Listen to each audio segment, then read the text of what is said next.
And I want to ask, Yeah. because we were talking about server hosting infrastructure, how do you see the future of it? Because I try to imagine, look, my ultimate dream in my career, my aspiration is to get as close as I can to Ready Player One.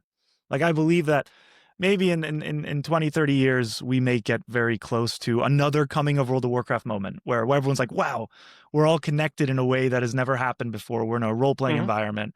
Um, how does that work with server hosting? Like how, if I had to give you an example of the most kind of Yeah. far-fetched MMORPG in the next 2 decades, 3 decades, where do you see the technology catching up? Because you talk about metal, you talk about the cloud. Is cloud the Hmm. future? Will it all be cloud? Will metal always be a thing because it just performs better? But how do you scale Hmm. towards a fantasy demand like a Ready Player One?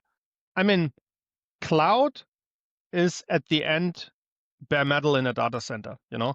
So it is technologically, hardware side, it's the same thing. It is just being sold differently, and it is being um, priced much differently. And there are obviously, as I said, there are differences with regards to, do you really have limited access to a machine and share this machine with probably many others, and share the RAM and CPU power of this machine with many others, and do many others access this machine, and do stuff with it that might increase or limit for you personally the CPU and RAM you have currently available for what you want to do with it. So this is what you have with the cloud, but cloud is still, it's at the end of the day, it's still silicone and metal in a data center, you know. Yeah. Um, so I do not think personally that in the next 10 years, we will see um, this being changed to an extent that one or the other disappears. So I don't see this for many reasons. There are even compliance reasons, legal reasons, and other reasons among them.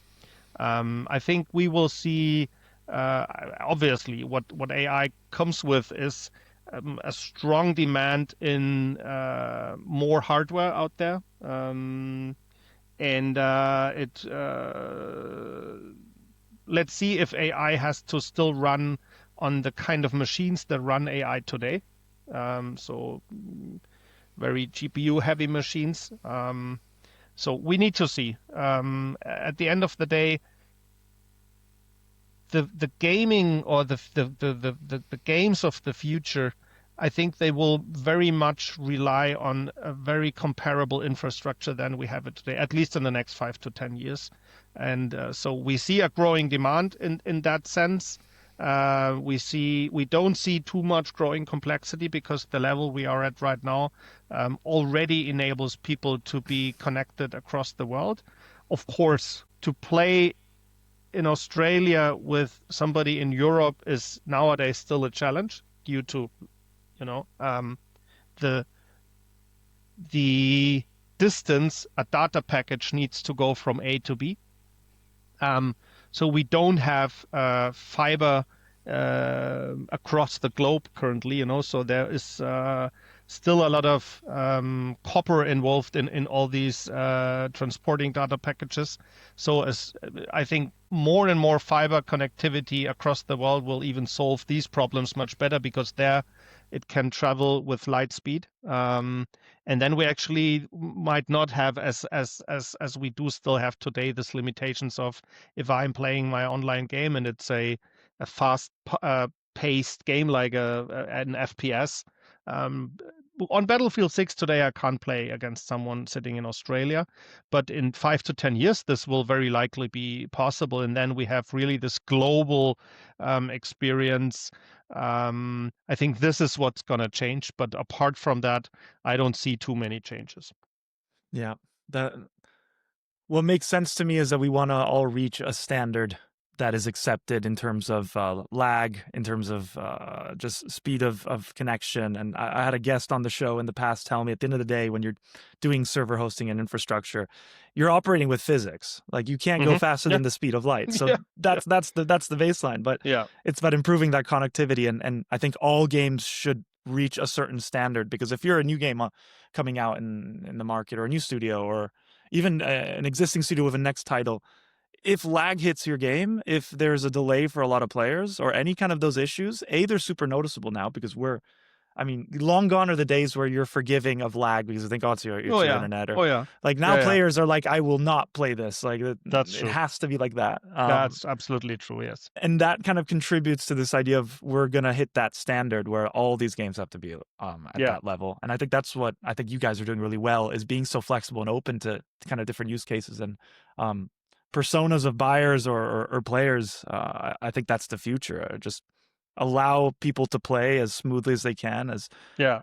connected as possible, and then we'll see where the tech takes us. Yeah, absolutely. We have utilized the current technology available for us to make sure our data flows as fast as any possible to the absolute maximum. And but we still rely on cables in the ground and through the water and wherever they are.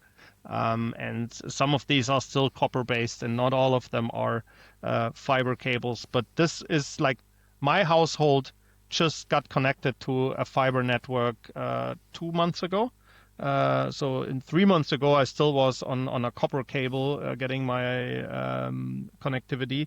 That changed now, and for a lot of households, this is going to change in the next couple of years. And as soon as data travels with speed of light, like entirely everywhere, then I think the problem of not being able to play across the globe concurrently, simultaneously, will be gone. And that's awesome. That's more diverse people at the same time in the gaming environment you want to be in. And yeah, I really look forward to this, because even if some of these environments people play together can be rude and a bit emotional from time to time, as long as people play together and talk to each other, I think that has a big influence on understanding each other, having been in touch with each other, knowing that somebody on the other side of the planet is more or less the same person than you are. And I hope that this has a big impact on, um, yeah, at the end of the day, peace. That would be really, really cool. Yeah, I think that's a beautiful goal, connecting the whole world.